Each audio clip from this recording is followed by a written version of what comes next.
There were lots of ways to help students. This was not it. What was it? It was a billion-dollar bailout of close friends of the Liberal Party and of the Prime Minister.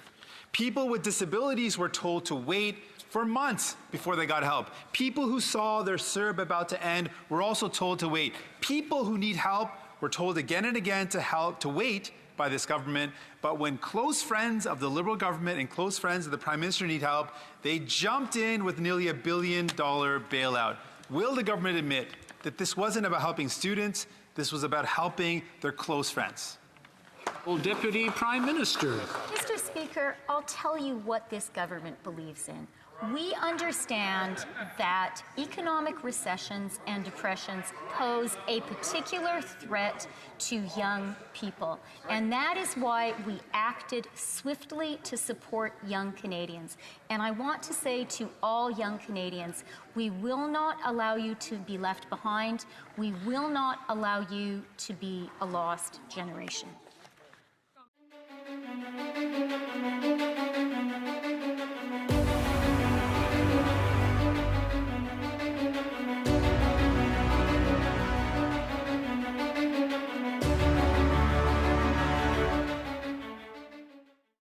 Grenville, Thousand Islands, and Rideau Lakes. Mr. Speaker, last week at Ethics Committee, Liberal members filibustered the committee in an attempt to obstruct further examination of the Prime Minister's role in awarding a sole source deal to his buddies at the WE organization. This comes after Liberals blocked the Ethics Commissioner from testifying at committee regarding the Trudeau II report, where the PM was found to have broken ethics laws for a second time. Where's the Prime Minister's commitment to transparency and openness when he sends members to committee to do his dirty work? The Honourable Government House Leader. Merci, Monsieur le Président, mon collègue. Thank you, Mr. Speaker. My colleague knows full well that the committees are independent and they take their decisions independently. They operate according to their priorities, their knowledge of the files before them, and they ask questions. The government will never direct members of Parliament's work. The work of committees is too important not to be respected. Lakes. Well, like the Prime Minister, the Finance Minister has close family with financial ties to the WE organization. Despite this, and despite his previous record of ethical breaches, the Finance Minister did not recuse himself from discussions or the decision to award a whopping $43 million taxpayer-funded bailout to the WE organization. With broken bank covenants and its board in shambles, did the minister know the state of the WE organization when he signed off on this plan worth $912 million taxpayer dollars? Honourable Minister. Mr. Speaker, as I have been clear and our government's been clear, the health and safety of all Canadians remains our priority. The Finance Committee asked for myself to come and testify. I was present. They asked for officials to come. Officials have testified. What is clear and what has been shared and stated publicly is that the nonpartisan professional public service made a recommendation. We accepted their recommendation. Our focus remains on making sure that students have additional supports in this very challenging and unprecedented time. It was a contribution agreement that was signed and negotiated between the public service and We Charity. Mr. Speaker, I did sign off on that recommendation. It was the only one they provided, and after due diligence, I'm confident that they did their important work. Thank you, Mr. Speaker.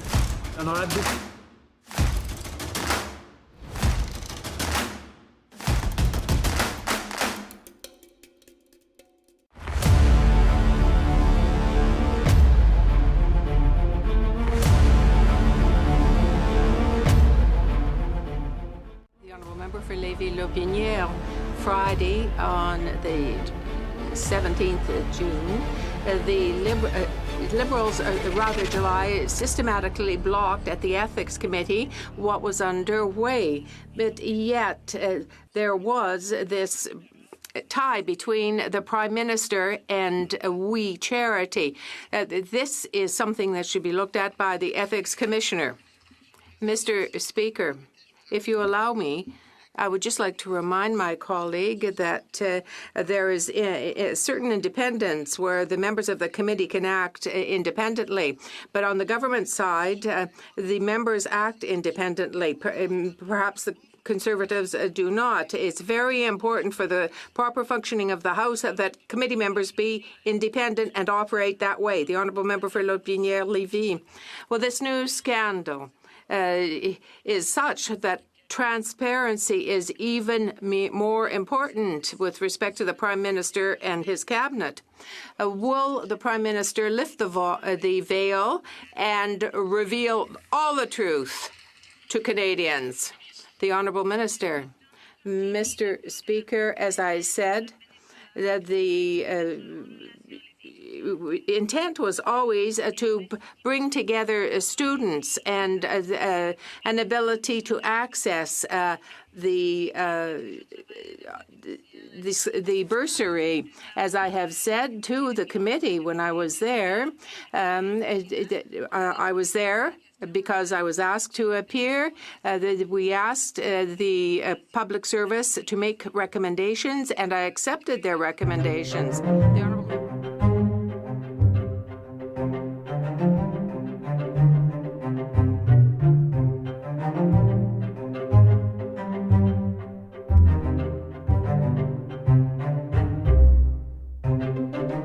that she and the government did due diligence before granting this $912 million contribution agreement to We Charity. Did this due diligence demonstrate through the publicly available sources that We Charity had somehow accumulated over $40 million of real estate? The Honourable Minister of Diversity, Inclusion and Youth. Thank you, Mr. Speaker. Mr. Speaker, so members of all parties passed a motion at the Finance Committee to ensure that I could appear to provide these answers. They also requested that officials appear, and officials also appeared last Thursday to provide these information in a public format so that this information could be available. As I shared at committee, and I continue to share, that the nonpartisan professional public service made a recommendation. I am confident that they did their due diligence.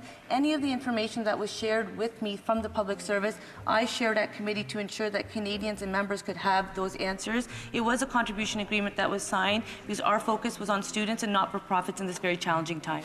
The Honourable Member for Carleton. Yes, but the question was yes or no. Did the public service or did the government know that this organization had acquired more than $40 million worth of property? Perhaps we'll know the answer one day. Here's another question. If the government's telling the truth that it respects committees, the committee invited the Prime Minister to appear to testify. So now, yes or no, will the Prime Minister appear? The Honourable the Minister. It's very regrettable the way the situation has unfolded, as the Prime Minister has also stated that he recognizes that he should have recused himself. So we know that the Conflict of Interest and Ethics Commissioner is doing an investigation. We have stated that we would comply with them. To the member's first question, any of the information that was made available to myself, I made available to committee members, and it was on their recommendation that I accepted their recommendation, because for our goal was always to deliver for Canadians, to provide an additional support to students. We recognize that not-for-profits are also facing a very challenging time, so it was an opportunity to put in a program that would help people in a very challenging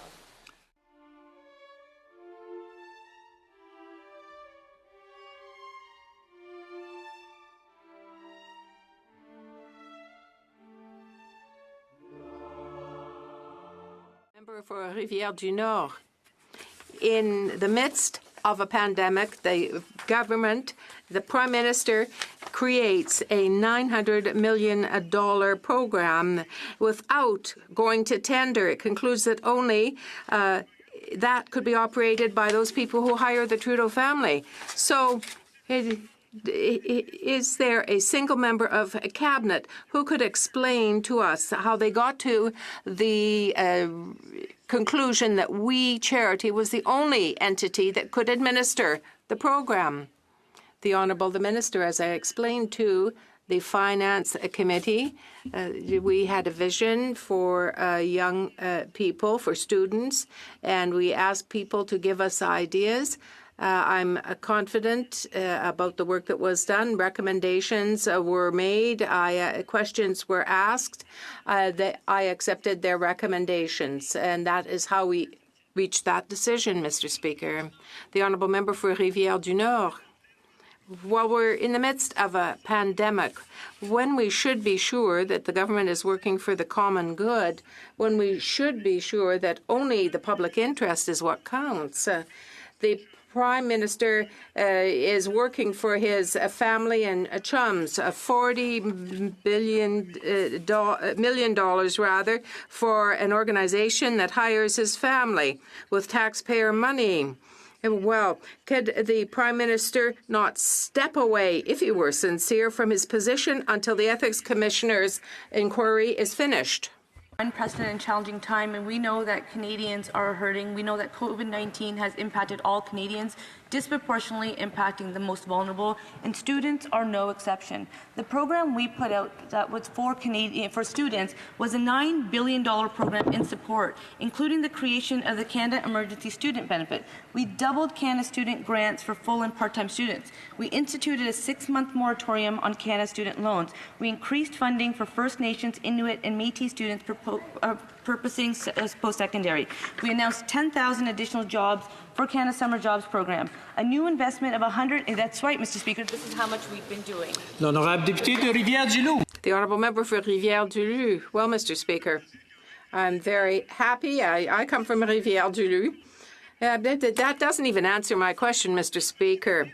The Prime Minister did not recuse himself before the decision was made or after the decision was made. Why? It's because he's been caught out. Why did the Prime Minister remain silent when his mother and his brother were paid by We Charity? Why did he try to hide the truth? Because he knew that his decision was ethically indefensible.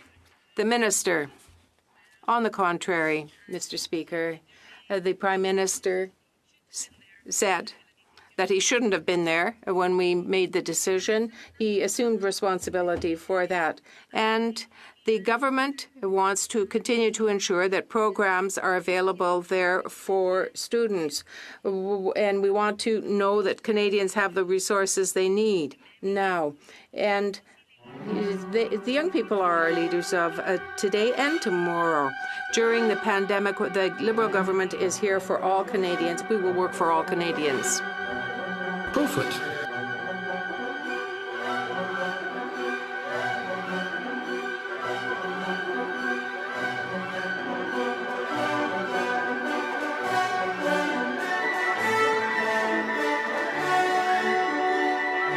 Mr. Speaker, the We Charity scandal continues to deepen. More troubling details are being revealed daily. With their filibuster in the Ethics Committee last week, it would seem that they are hiding something embarrassing. Every minister should be asked about their connection to We. The Transport Minister, the Employment Minister, and the Foreign Affairs Minister have made it clear that they knew nothing about the Prime Minister's conflict of interest. The rest of Cabinet, however, must come clean. Can the minister tell us if she was aware of the Prime Minister's blatant conflict of interest? Oh, Minister. Thank you, Mr. Speaker. Mr. Speaker, I've been clear that my focus as the Minister of Youth has been on ensuring that young people have the supports they need during this pandemic. The member asks very good questions, and that's exactly why when members of all parties supported a motion at Finance Committee to have us appear, I appeared. The first possible opportunity to have myself appear, I was there, and I made sure that my officials were there as well to answer these very questions. What is clear is that the Public Service made a recommendation. I accepted the recommendation because my goal will be to ensure that young people have the supports they need, and I shared all that information. It's publicly available. Thank you, Mr. Speaker.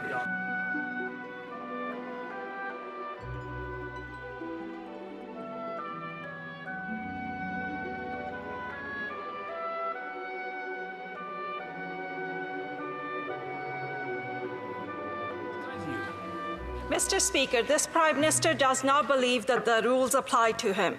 Outsourcing nearly $1 billion of taxpayers' money to an organisation with not only close ties to his party but also to his family is greatly disturbing.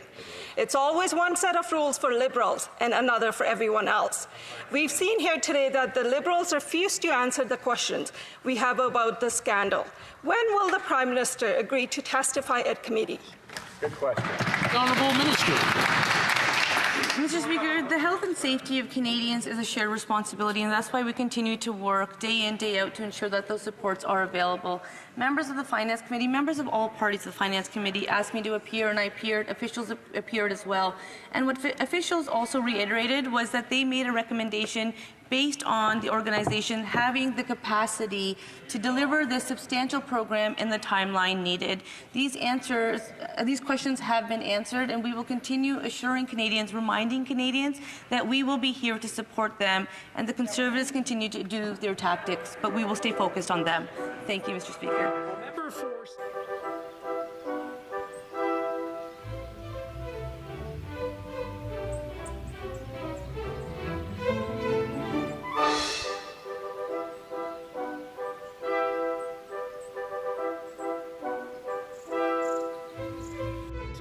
Speaker, Canadians deserve answers after the Prime Minister got caught awarding $1 billion of taxpayers' money to WE, an organization that benefited the Prime Minister politically and socially and enriched his family. The Prime Minister famously said that sunshine is the best disinfectant. So, will the Prime Minister let the sun shine in and appear before the Finance Committee to answer questions about this sordid affair, or will he continue to hide? The Honourable Minister for Diversity and Youth. Thank you, Mr. Speaker. Mr. Speaker, I think it's important that the record state what is actually taking place. There was a substantial line item, $912 million for the Canada Student Service Grant. A vast majority of that program, that line item, was for grants to really reward students because they've been rolling up their sleeves, helping to heal communities and helping not-for-profits during this very challenging time. And it was a contribution agreement that was signed, and at maximum, which we know will not happen because We Charity is no longer delivering this program, they would have been able to receive a maximum of 43.5. Mr. Speaker, it's also important to note that the Conflict of Interest and Ethics Commissioner is investigating.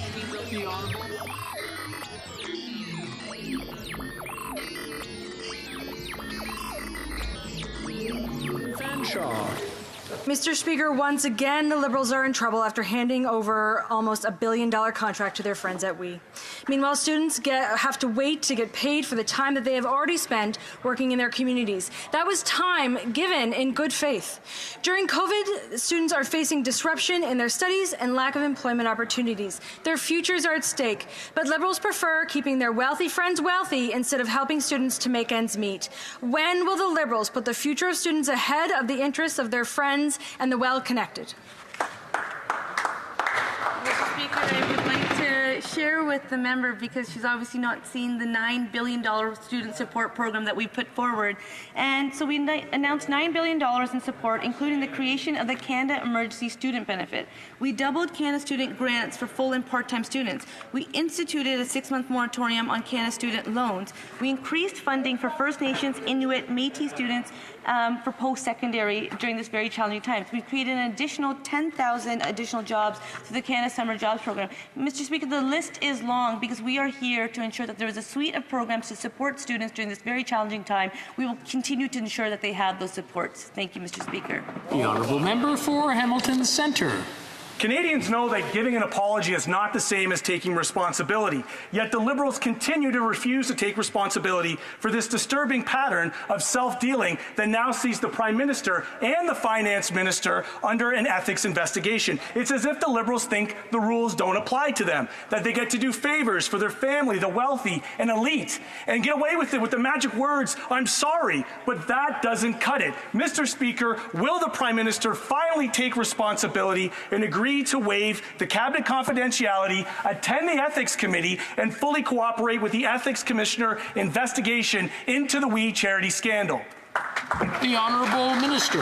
Mr. Speaker, we have been clear that we will be complying with the Ethics Commissioner, and that's something we have always done. We actually have the utmost respect for officers of Parliament, and we know that they do very important work, and that's why it's important that we let the Commissioner do his important work.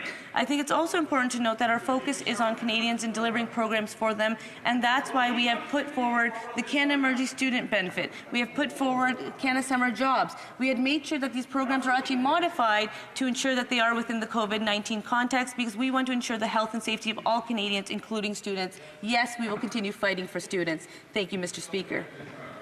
I know we've been away from the House for a while. I just want to remind the honourable members how it works. We ask the question, and then we get a response. So I just want to make sure that helping from the other side, or whatever side it's on, whether it's during the question or during the answer, is not the way we should be doing things. I just wanted to put that out there. The honourable member for Lac St. Louis.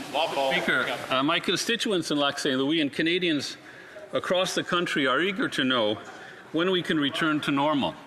In my riding, families have made changes to their lives, from staying home to wearing masks so they can keep themselves and our community safe.